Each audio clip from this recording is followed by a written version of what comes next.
اور آپ کیا کہتے ہیں؟ میں نے صرف یہ گزارش کرنی ہے کہ بحیثیت نمائندہ خدا آپ بنگلہ دیش کے لیے ایسی کچھ دعا کر دیں تاکہ ہماری کایا پلٹ جائے. ساری دنیا کے لیے کیوں نہ کروں، صرف بنگلہ دیش کے لیے کیوں کروں؟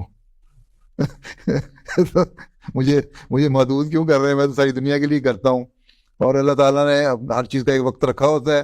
جب وہ وقت آئے گا تو انشاءاللہ تعالیٰ وہ کایا بھی پلٹ جائے گی انشاءاللہ. جزاکم اللہ جی انشاءاللہ. یہی ہے کہ حضرت صلی اللہ علیہ وسلم کو کسی نے کہا کہ میری دعا کریں، میرا فلاں کام ہو جائے. آپ نے فرمایا اچھا میں دعا کروں گا. پھر اسے واپس بلایا اور اسے فرمایا کہ تم بھی دعا کرو، اپنی دعاؤں سے میری دعا کی مدد کرو.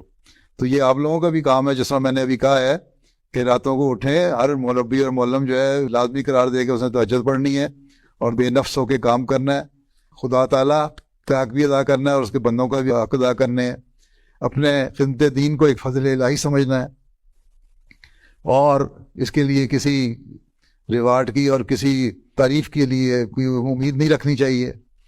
اگر اس طرح کام کریں گے تو اللہ تعالیٰ اپنے فضلوں کی بے شمار بارش برسائے گا اور بڑی جلدی برسائے گا انشاءاللہ تعالیٰ. آپ دیکھیں گے.